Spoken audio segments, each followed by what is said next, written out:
Hey, it's Mazzy here. Let's talk about promo records. Let's talk about greasing the wheel. Let's talk about free records. Let's talk about influencing. I want to talk about promo records, white label promos. I'm not going to show all of them in my collection because I have so many. I've been getting greased by the record companies since 1973 on and off. Some directly, some indirectly. And even for a period in the late 70s into the early 80s, I greased the wheel to others and I gave away promos and posters and concert tickets. Trolls commenting about getting free records, people like me who are, I assume, considered influencers. God forbid we influence viewers about records that we showcase and talk about. So I want to start out, this is way too small for me now, but in 1975, a Capitol promo guy walked into the store that I worked in and knew I was the Beatle guy at that store, gave me a promo of this record, and gave me this jacket. I had an Asia satin jacket. There might be a picture. I'm going to pop up some pictures from Record Business Days in this video. But I want to talk about promo then, now, and give you a little a primer on it, because people seem not to understand what promotion records are and what the difference between promo records and, God forbid, someone in one of the comments mentioned Mazzy payola. They use the term payola, which is a whole different thing. But we'll get back to this whole conversation and let's just have a little fun with it. My first job in the record business was a record store clerk when I was 18 and a half years old. And I remember being so excited the first time a promo person came in and I was given it. Usually the manager takes all the great promos. Promo guy will come in with a bag or a box of records to give away. Sometimes we get them through our distribution process to play in store. That's why sometimes you see on the labels for in-store play. It's to get the records heard, to have stores play them. The payola thing is a whole different thing. That is the pay and play thing. It really came about in the 1950s with radio and DJs, when obviously, if you've heard the infamous story of Alan Freed, the great DJ, who supposedly coined the term rock and roll. Dick Clark was associated but got away with it and took himself out of that business when he got more in other areas of the music business and American Bandstand. Payola is literally pay to play, to get songs played on the radio. It was a scandal in the 50s, in the 60s.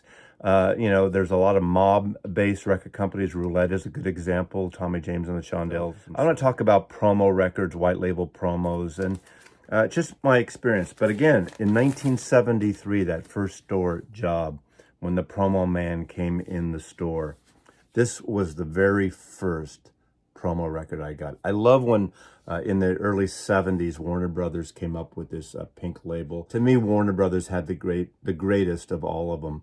A lot of times they'll say for radio play only. We'll get into some other variations a little bit. Also, there's something called the white label promo. Usually what happens, and why collectors want these, obviously they want it for various reasons. Collector purposes, because it's kind of cool having a promo copy of an album, especially something that's over 50 years old. But also because, in theory, these were from the first stampers. These are early pressings that went out to radio stations, DJs. At the time, we didn't know the collectability or the sonic, possibly sonic improvement this would be over a later pressing. Early in the stampers, the copies that were given away again to people like me, influencers, even a lonely clerk in a record store that might put the record on and play it while customers are in a store. Obviously, record stores would play things for fun, for enjoyment, but they also play them because they're promoting a certain artist or a certain label for that week or month. And that was a big deal, especially in the 1960s. I have so many stories and memories of just this. There's a whole kind of running joke in the day of gold and gold awards. And then as sales, the 70s, as sales exceeded in the 1970s, platinum records became a thing. And there was a joke about, in those days, the way the top of the charts worked. Record stores, radio stations would get calls from Billboard and Variety and Cashbox and want to rate the song sales-wise. And it would be sort of a semi-fictitious thing. Of course, if someone sold a lot, it's going to be listed and quoted and hit the top of the charts.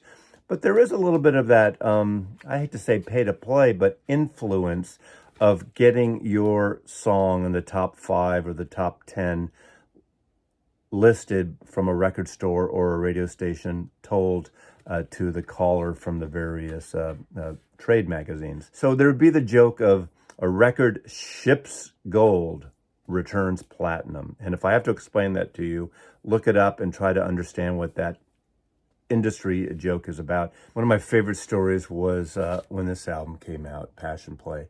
This was the follow-up to Thick as a Brick. And I remember I had a Ford Pinto, and I had to go down to the distributor to pick up our allotment. We were a chain store, so we had an allotment that was earmarked for our store. Our earmark for one lonely store in San Francisco was 600 copies. We weren't a Tower Records that have massive things. We were more of a neighborhood store.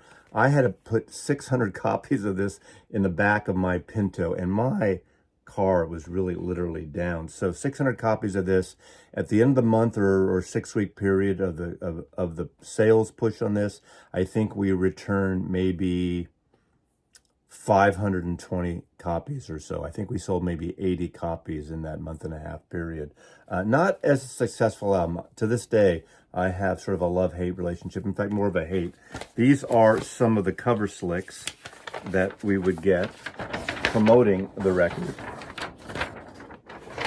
Chrysalis Records, Passion Play. I have so many posters from the days. You get posters to put in stores. We all love posters now. They've become collectible. But stores would get literally hundreds of these every month from every label. And there was, in a way, there was pay and co-op, more posters, more Jethro Tull posters, Passion Play.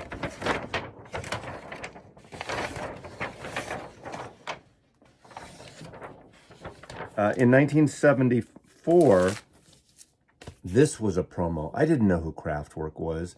This is a different type of copy. This is not a white label promo. This is a Vertigo of the time. This is an original American edition of Kraftwerk. This is one of those records we all gravitated to. I don't specifically remember doing any kind of promotion of co-op with the label for this, distributed by Phonogram at the time, became Polygram later. But this was the first album, just a simple punch. So sometimes there'd be a punch, sometimes it'd be a white label, sometimes it would be an etching. Flip promo copies shouldn't be confused with cutouts. Cutouts were basically excessive copies of a record that may be stiffed, or they pressed too many of them. What would happen is the record would get returned or held on by the record label, the distributor.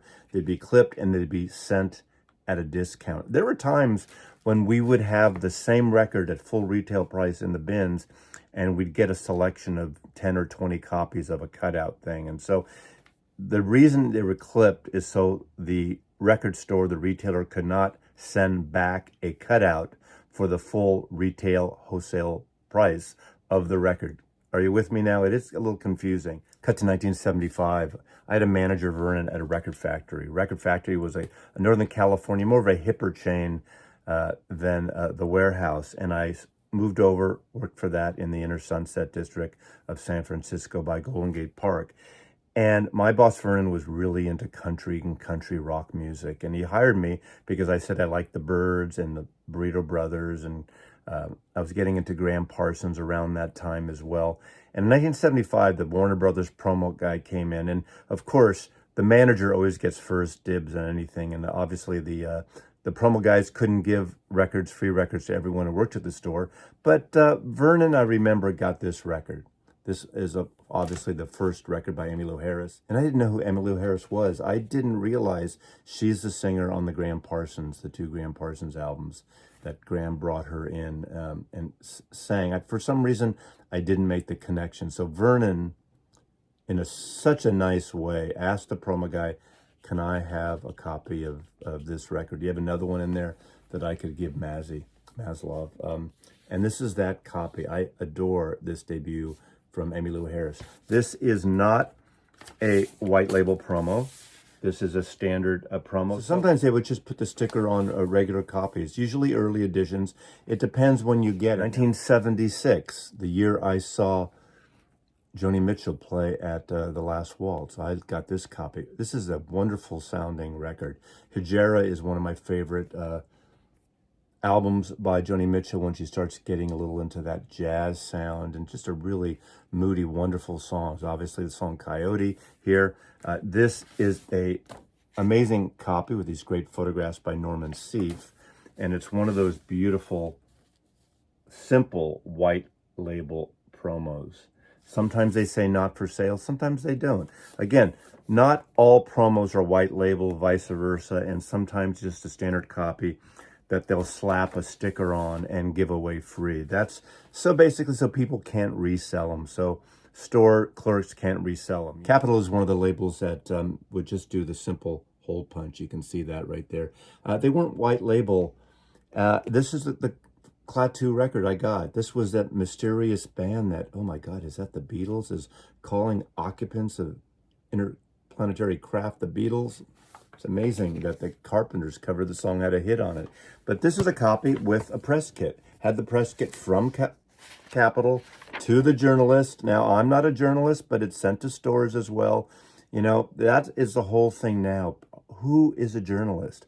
I'm not a professional journalist. I'm a music fan. But I influence people because I have a lot of people watching the channel. That's why I'm sent promos to this day. Beatles rumor, craziest yet. This is when they didn't want to say it's not the Beatles. They wanted to allude to it, which obviously added to sales of this. You know, Robert Hilburn of the LA Times, Rolling Stone magazine, all these various newspapers writing about this silly rumor. The Honolulu Star Bulletin, Klaatu, new group or new Beatles? You decide. Another Capitol promo of the Hollywood Bowl. This was finally the official release of those live concerts from 1964 and 1965 that George Martin recorded the Beatles at the Hollywood Bowl. Promo copy, not a white label, but they did give me a 8-track promo copy, in-store promotions, not for sale. I don't know any in-stores that had an 8-track machine in record stores. We did not have an 8-track machine. So my manager, I'm the Beatle guy, I got first dibs on all the Beatle promos, and I got a lot over the years. A lot of posters, a lot of records. Again, their inserts, some displays I would do. We would put posters up. We would do massive displays. Every year there'd be a Beatle month, and I would do a display with another friend or someone in the store. We'd create a whole display thing. There would be display contests, incentives to do these displays. Here is the Hollywood Bowl 8-track, still in shrink, actually still sealed completely. Here is my promo copy. This is where they started changing things in the mid to late 70s.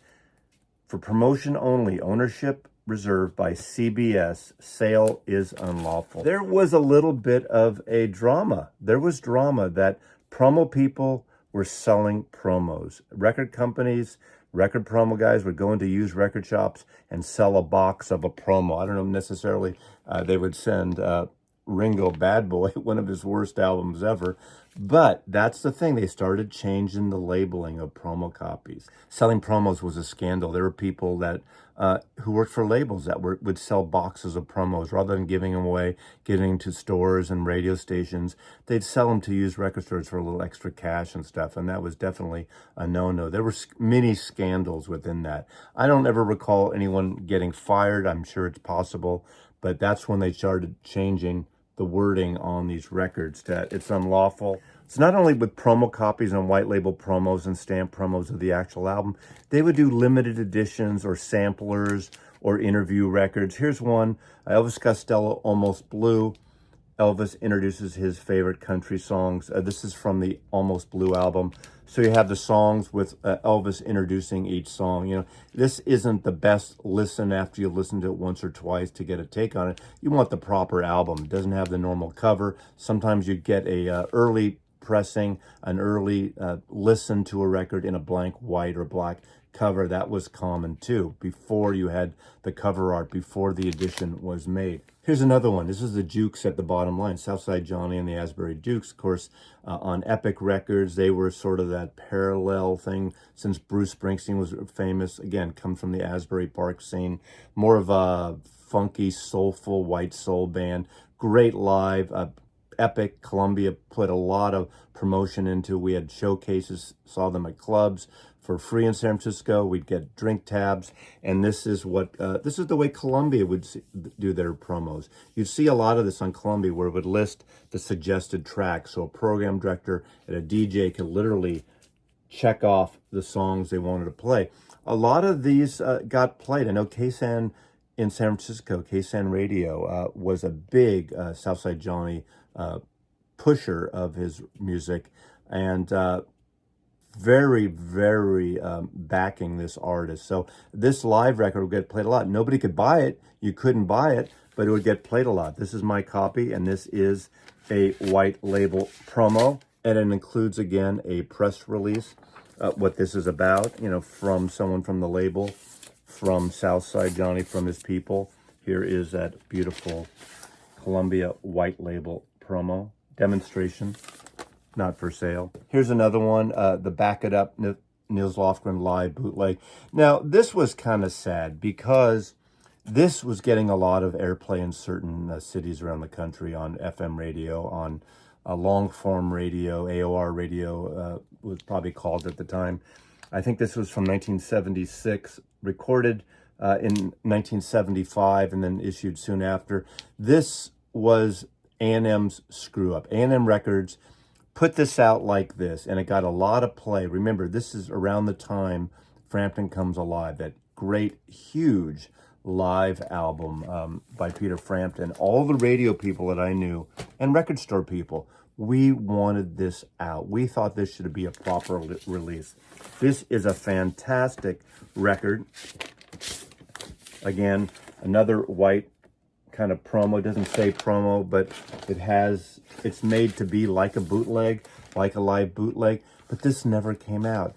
And then probably 2 years too late, they put out the double album. And it was in a way too late for Nils Lofgren. He missed his window. Punk was happening. This kind of stuff, was left behind a little bit. And obviously Nils Lofgren has done amazing records for A&M Records with his brother Grin. Fantastic records, and most people now know him because he became a member of the E Street Band with Bruce Springsteen and has been playing with Bruce. But he live was great. He would make backward somersaults while playing his Stratocaster guitar. But this is a great promo album. The whole concept of promotion is something that goes back to the beginning of retail, the beginning of any company that makes a product. They promote it one way or another. They get a reviewer to write about it. A hotel gets someone to stay, travel reviewers, travel writers. It's to get people in the seats in movie theaters. It's to get people to buy records. Promo records is nothing new. It goes back since long players started in the 1950s. It grew in the 60s, and of course it exploded in the 70s. When the record industry eclipsed everything else. It eclipsed Hollywood. You drove down Sunset Boulevard, you'd see these promo billboards all the time. Everything was a promo billboard for a record for the most part throughout the 1970s. Not movies, not anything else, not TV as much like now. It was record covers, record billboards, every major. You can just see it right here. All these record billboards driving up and down Hollywood on Sunset Boulevard. I think this is a good example to illustrate my point. This is the Rolling Stones, Out of Our Heads. This is a Decca, a UK copy. There's a song, track 5, side 2, The Under-Assistant West Coast Promotion Man. This is the track written by the entire group under the pseudonym Nangar Fledge. That's the pseudonym for the entire Stones writing a song together. Promo guys have been a thing forever. Promo guys do different things. You have promo guys that just deal with radio to try to get songs played one way or another. Again, we go back to the payola issue. There was some of it. Sometimes it's subtle, taking people out to dinner, bringing them to shows where there are drugs. Absolutely, they were drugs. I saw promo guys come in and take us out and give us a little toot here and there or something. It happened. Did I push their record more? No, I wanted more promos. I just wanted more free records. When you work in a record store and you're 19, 20, 23 years old, you want free records and you want concert tickets. If they bought you a drink and you got a bar tab, all the extra. But all you wanted records. In a way, records lost their monetary value to a lot of us because we would have hundreds of records over a month or two, free records from promos, from labels, from artists that would come in promoting their records. And it was a fun thing, and it was a great time to get records. This is when vinyl was the primary source. Of course, cassettes were coming in, but I don't ever remember getting, aside from that 8-track tape, a promo tape. I wasn't really a cassette guy. But this essentially illustrates what the thing was about. There are the promo people that, and the merchandising people that come into record stores. Now, in 1978, I got my first job at a label. After I left my record store jobs, graduated college, I was working in record stores all through college. I come back, I get a job with ABC Records, and my first job, my first designation was merchandiser. What the fuck is a merchandiser? I'm the guy that would go into the Tower Records, the Warehouse, the Record Factory stores in the greater Bay Area, up from Sacramento down to San Jose and the South Bay and San Francisco, and bring posters, worked out things, bring posters and promo material. There are promo items, all those great promo things you see, like that tour jacket for John Lennon, the Steely Dan jacket that I got. I'd give those out to certain people. I love those days, maybe once a week at the Tower, Columbus and Bay parking lot. Open our trunks. There'd be the Columbia guy, there'd be the A&M guy, there'd be the Arista guy, and we would trade each other promo copies. The first record that I worked when I got my job was this record. This is You're Gonna Get It by Tom Petty and the Heartbreakers, their second album. This is my promo copy. I had boxes of this record, the promo copy. I can't remember if this is a white label or not. Oh, this is a red copy. I don't even remember this being red, but that's what it was. And I guess, I don't know, someone can tell me. I hate to say it, I don't even know if that was a red retail version ever, or if it was only a promo version. Promo only, ownership reserved by ABC. Sales is unlawful there. That was a big deal those days. And then I would go in, and this is a copy made for radio as well. I believe this is a 33 to third. Unfortunately, this should have been 45. And considering what a great sounding record this is, this promo version of 33 doesn't sound that great. It's really surprising. White label promo, Steely Dan of Josie. This was the main single that I worked at that point. Every Monday morning, the stores that got calls from Billboard Cashbox, like I said earlier. Can you give Josie a top 10? Can you give it a top 5? You wouldn't get a commitment. That was the way records were rated on those charts until the early 90s, when SoundScan happened. And SoundScan is when electronically actual sales were represented on the charts of Billboard and the other music magazine, trade magazines at the time. That's when things flipped. Country albums were big, metal albums and rap albums were big. That's when the whole grunge thing started happening.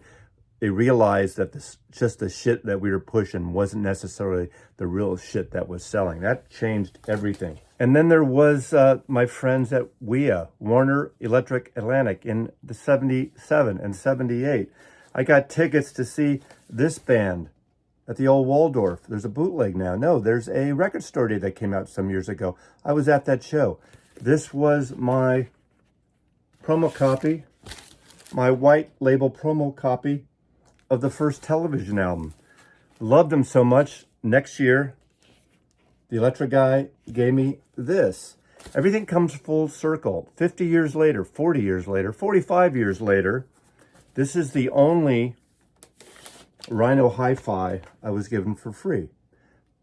A publicist reached out to me, mentioned the releases that were coming out, and offered me this. I love this record. I ended my record career in the early 80s, but I had so many friends in the record business throughout the decades. I had friends at the different labels, and I would get friends over the years sending me promos. That's part of the reason I expanded my collection.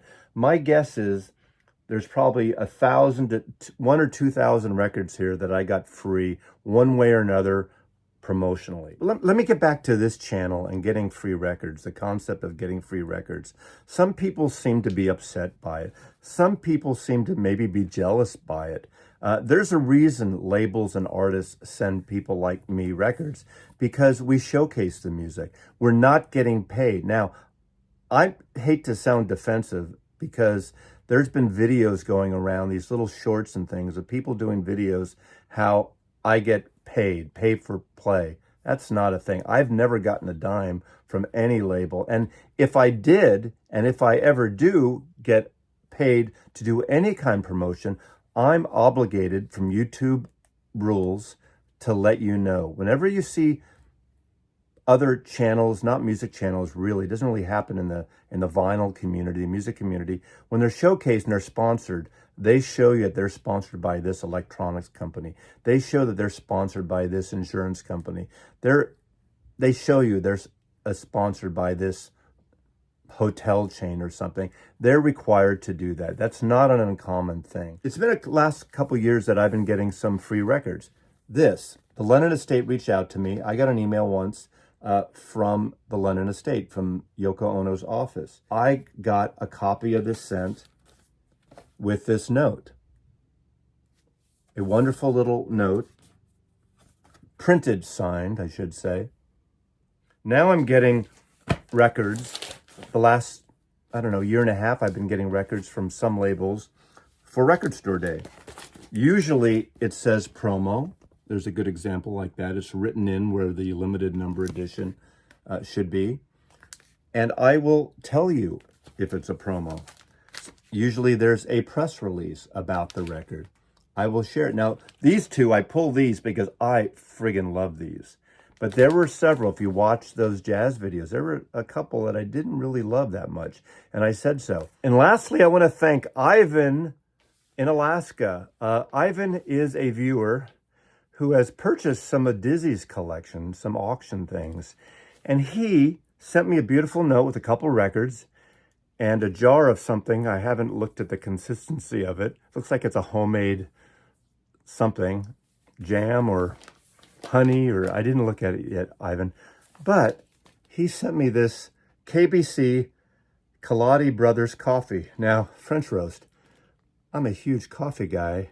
You know, I'm very particular in my coffee beans. These are from Alaska. What a sweetheart. Now, I'm not soliciting people sending me stuff. In fact, I don't think you should. Don't send me things. Don't send me records. I have so many records. Do I want labels to send me records? Sure. If it's something that you think I'm interested in. And I think the smart thing when you send any creator something or reach out to them is to understand their channel. For those of you who think it's bullshit what I'm talking about promo copies and are jealous and envious and stuff, the record company is actually called the record business. It's a business. The people who complain about multicolor versions, and I understand you could get into the whole thing about the waste of the PVC and the environment. And I totally understand that. I see where you're coming from. But the whole concept of a record company is to promote and sell records on behalf of their artist. All those colors of McCartney 3 are to sell records. All those Taylor Swift variants.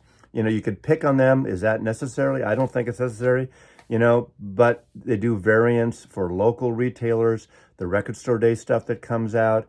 I understand it. It is marketing. Now, the bottom line after that, do you like the music? Do I like those records? So in the end, promo records aren't going to go away. The whole idea is to promote the artist. And if you don't like it and you're pissed at me or anyone else for getting promo records, bite it. Mazzy loves you.